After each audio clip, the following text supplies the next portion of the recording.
Battlestate Games as a developer, Escape from Tarkov as a game, and Pestily, Veritas, and other members of the team especially, saw an incredibly meteoric rise to popularity over the course of a Twitch Drops event that happened a few short days ago. A content creator by the name of Devin Nash ended up doing a bit of an analysis on the statistics and the numbers associated with this rise in popularity and the amazing turnout that was this marketing campaign on Twitch, the likes of which had never been seen before, and kind of drew into question some of the validity of the popularity of the game. I wanted to look at some of the things that he said throughout the course of his stream, kind of look at this by the timestamps, talk about some of the points that he made, and maybe even offer a little bit of a counter argument. For those of you that are unfamiliar, Devin Nash is a content creator's content creator. He generates content to either educate or assist other people in making their streams more popular, and by extension, their businesses that have something to do with content creation more profitable. And a lot of times this has to do with analysis of what is working and what isn't. But in this case, he went through the popularity of the marketing campaign that was Battlestate Games' Twitch Drops campaign and the rise to popularity that people like Pestily ended up having, and worked through Pestily as a case study. So we begin at the 11-minute and 30-second mark, where he shows a series of screenshots of what looked to be rather suspect names. And on the surface, they can. He even mentioned that they had done some research where they looked into some of these account names and said that for what they could see, that they had been created relatively recently leading into or up to the Twitch Drops campaign that occurred. But the very first screenshot that he showed, I said, well, what the hell, I'll take a subsection of this and go and see what it looks like. And I ended up looking this up for myself. As a brief history, the idea behind a Viewbot is it is a computer program. It's an instance of Windows, let's say, or a program running in Linux that is tied to several different Twitch accounts via the API. This can be to the hundreds or thousands or even 10,000s, as long as people are willing to either pay or construct them. These accounts are created individually, and then those accounts are given some randomized name that usually has to do with like an alphanumeric, usually pulled from that of a dictionary. And the idea is that this artificial viewer is able to just kind of sit there and flood the viewership of a channel, pushing the viewership of the channel up, making it look more popular than it is, and then ultimately attracting some real people. Now, this was its heaviest and its most overt back in 2016, when Twitch filed lawsuit against several large and openly advertised botting services that were ultimately taken down and then had to pay Twitch damages. Now, obviously, this still occurs. It's just something that gets done kind of in the shadows. And anyone that's been streaming for a long time has gotten a DM from someone or an email from somebody asking them if they would like to use a botting service. So I don't believe in any way, shape, or form any one of these guys were botting. In fact, I believe that if they were people that were botting, they would have already started doing this leading into the event so that it was easier for them to have gained the viewership and it wouldn't have looked as drastic. So to me, this doesn't look like enough doubt to delegitimize the findings. Around the 12-minute mark, there was a piece of evidence that was presented by Devin saying that it had relatively low engagement. There was a screenshot that was shown of Pestyly's statistics that I'll put up here that had to do with the relationship between people that were chatting as unique chatters, unique visitors to the stream, and the average number of viewers. And Devin said that basically there wasn't enough churn numerically with people coming and going from the stream and interacting with chat for it to have made any kind of real sense. And in this case, he tried to say that this was indicative of fakeness or bots that, weren't people. The thing is that in an event like this, a drops event like this, the idea is to remain in a channel or remain in multiple channels in the case of what I saw most people doing. There are thousands and thousands of examples of people that have openly stated that they've done nothing but leave a computer on or a tablet or their cell phone, just playing the stream 24/7. Because with the advent of mobile technology and Twitch mobile being what it is, you could start a stream up, hit the gear icon, and change it to audio only lock your phone, and as long as you could hear the stream, your account counted as a viewer. So there were lots of people that were just turning their phone volumes down to barely audible levels while they were at work and left their phone in their pocket, and it just kept on yammering away while they collected their drops, even though they weren't actually physically watching the stream. So with this large of a percentage of people that are openly admitting that they were AFK sitting there just farming for drops, I don't see that this necessarily ends up being indicative of bots either. Around 16 minutes and 16 seconds, there was a graph that was shown that was indicative of an average viewer spike that was going on during the drops event. But Devin didn't really mention the fact that Point 12 had gone live, this most recent major overhaul of the game and its engine, aside from a passing comment within the first couple of minutes of this video. And when you look at the graph, you can quite clearly see that there was this very large spike that happened between October, November, and December, where it went from 9K to 19K to 27K leading into the drops event. So in this case, I look at October of 19 to December of 19 as something where that hype had already started building.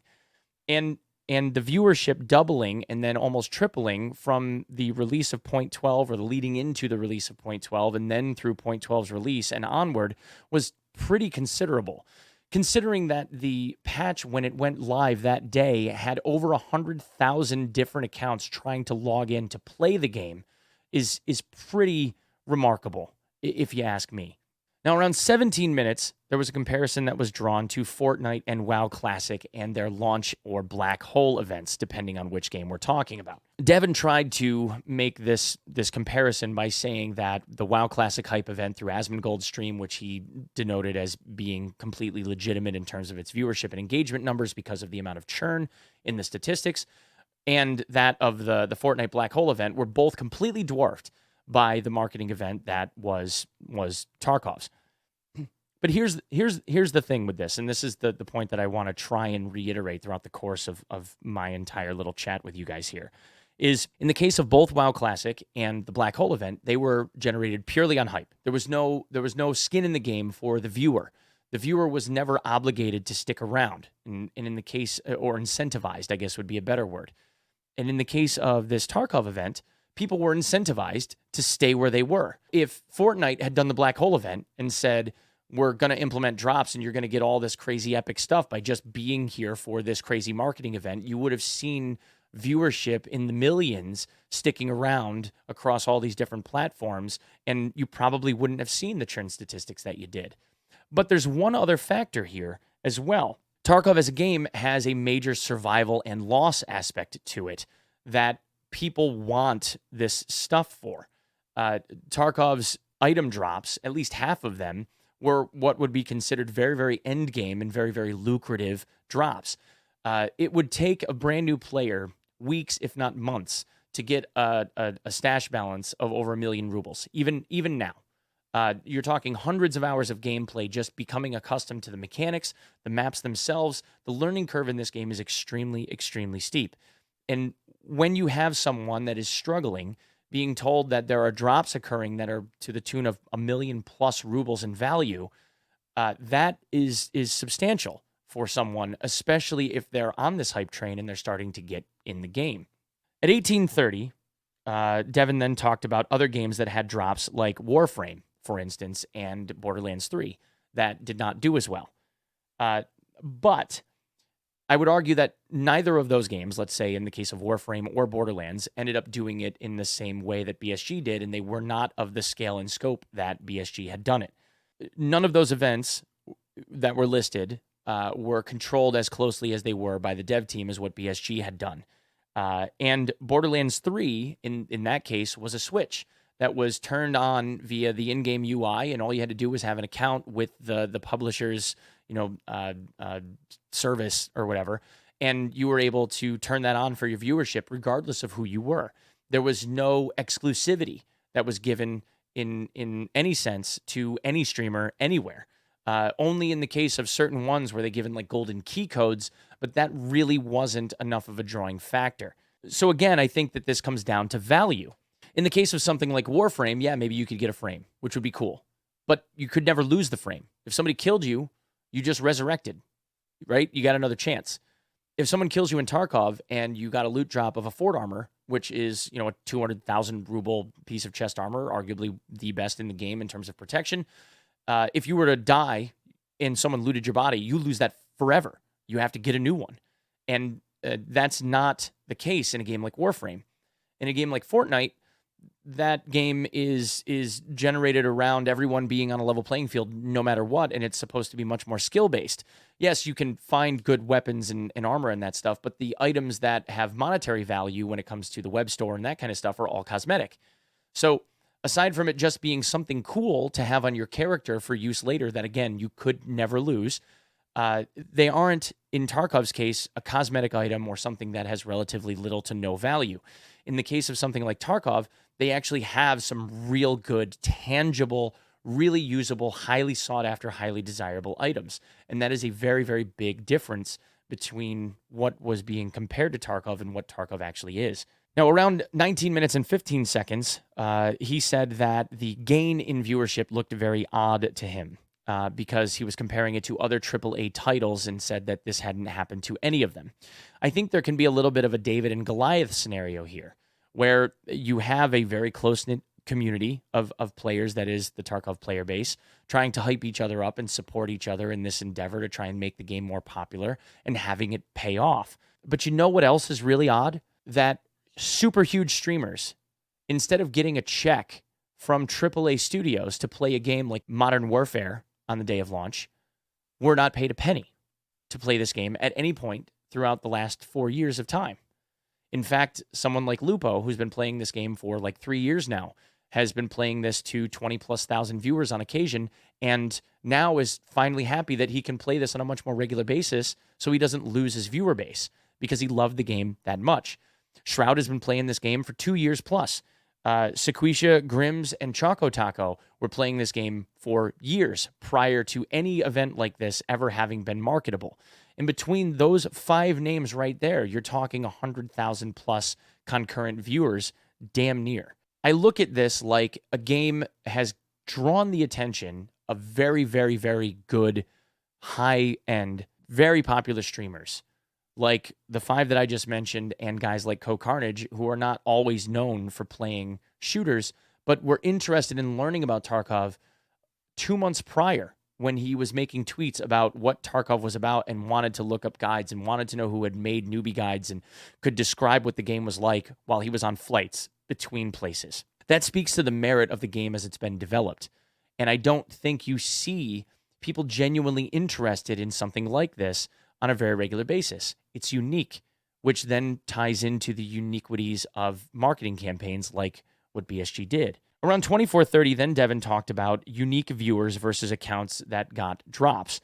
And what he kind of outlined was that the number of unique viewers on average for one of Pestely's streams, let's say, was about 415,000 versus the 338,265 accounts that Tarkov says received drops, at least one drop. And I think this is pretty easily explained away in the sense that most of the people on Twitch that were watching this may not necessarily have been aware of what Tarkov was or is.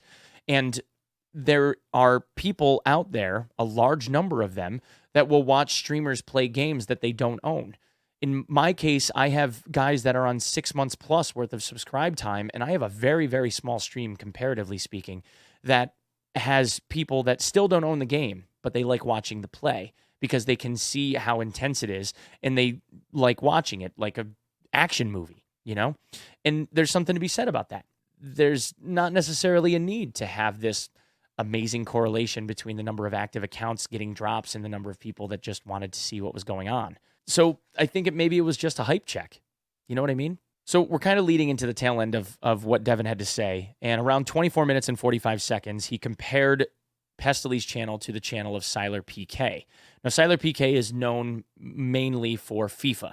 He's one of the top-ranked, if not the top-ranked FIFA player in the world. And when he compared the stream of Siler PK, he showed that Siler's average viewership was around 21,910 viewers and 6,340 unique chatters. And that works out to about a 30% interaction level. And he said that Siler's numbers looked legit. In Pestily's case, we're talking 72,269 concurrent viewers and on average, and 28,570 chatters. Now, this works out to 39.5%. So you're talking a 9.5%, 10% difference in overall viewership between that of what Devin says are legit numbers and what he says are potentially inflated numbers in a stream like Pestily's. So to me, this doesn't look like it's big enough. Tarkov is a game that, in regard to a drops event, was almost tailor-made. It stood to benefit the player base more than any marketing event that had come before it, which caused higher viewership. It was head and shoulders more valuable to the player base for the quality of the drops that they got compared to that of any other game that came before it.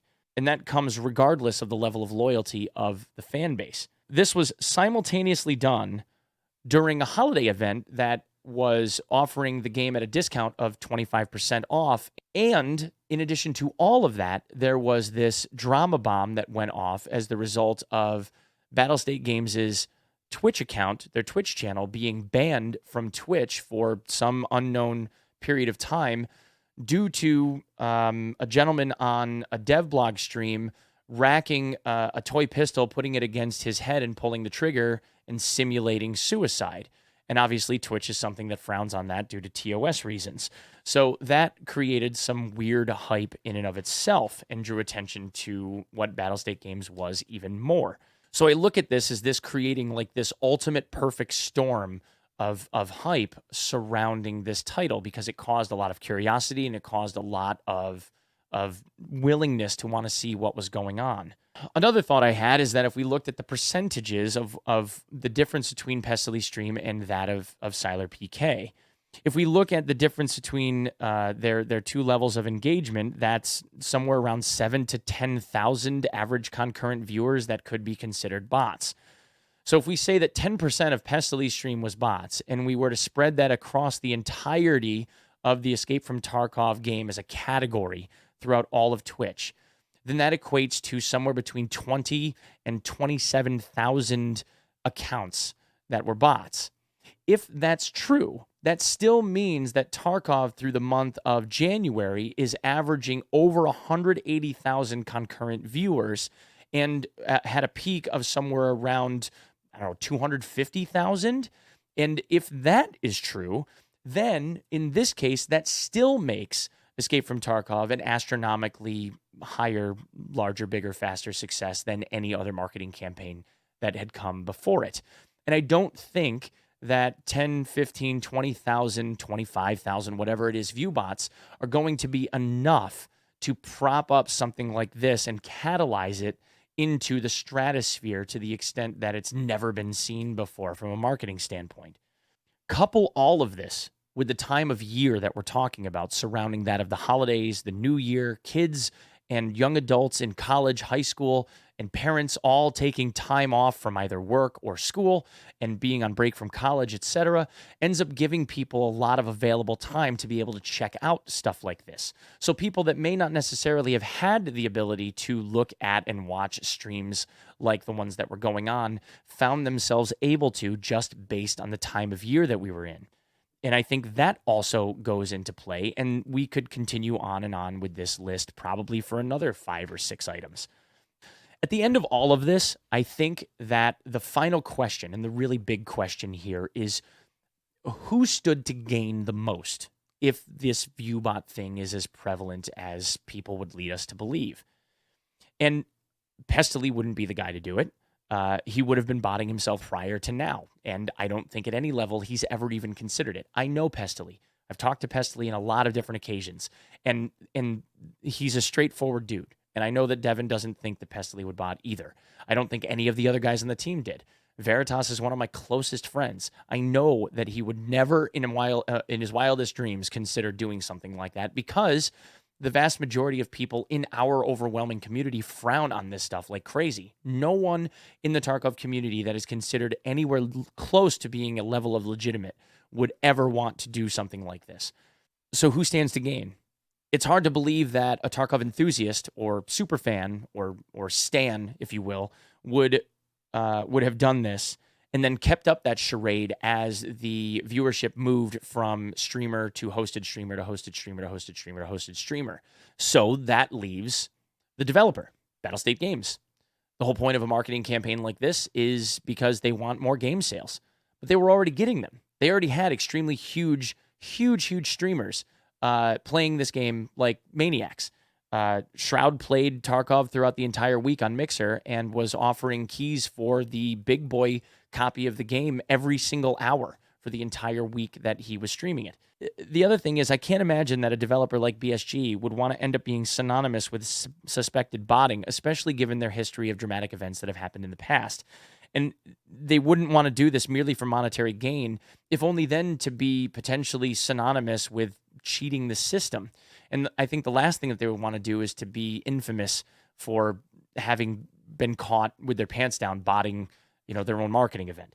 The only real scenario that I could come up with for people that would want to have the game view-botted for that of monetary gain would be people that are selling items in the real world for dollars in game.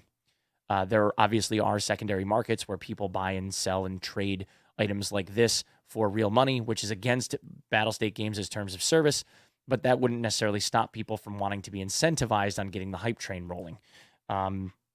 But I think even then, that's a bit of a stretch. I have no idea how much 20 or 25,000 Viewbots would cost, if that's even close to the realistic number. But if you're talking something of that magnitude, then there would have to be either a conglomerate of or an individual who was able to capitalize on something like this drops event and be able to get their return on investment. And I don't know if that's really possible. I mean, how saturated can you make a video game market and be profitable if drops are flooding the marketplace the way that they are? I don't see that as being plausible. So I think that at the end of the day, there's no way to know. And I know that Devin said that there's no way to know. He only said that he knows that there's Viewbots. It just seemed as though he was making it look like it was a bit more severe because it was hard to believe that a game like this would be as popular as it became seemingly overnight. But once you understand the inner workings of how the game is and what the player base goes through and how people suffer through what it is that they're trying to accomplish in the game, I think then it doesn't become such a stretch. So yeah, it was incredibly successful, but it was incredibly successful for a lot of very, very logical reasons. And it's very possible that there were some Viewbots involved, but I don't think that it was enough to catalyze this into becoming the most successful marketing campaign that has ever occurred on Twitch in the history of the platform. I think they got there mainly on their own merit, and I think that the development of the game speaks volumes for itself. I don't slate Devin at all. I think he does extremely good work. I thought that his research was very thorough. I just think that he was missing that one little piece that has to do with the level of understanding of what people that actually operate in this world day in and day out could bring to the table for him. So yeah, that's what I think, guys. Hopefully you guys won't mind having a little conversation with me here or elsewhere. As always, I stream every single day. I'm going to be live in the morning on the 11th of January around 6:30 a.m. Eastern Standard Time. We're going to be doing a marathon stream, what I refer to as a sellout. So come and check out my god-awful content on Twitch, and I'll see you next time. All right? Thanks.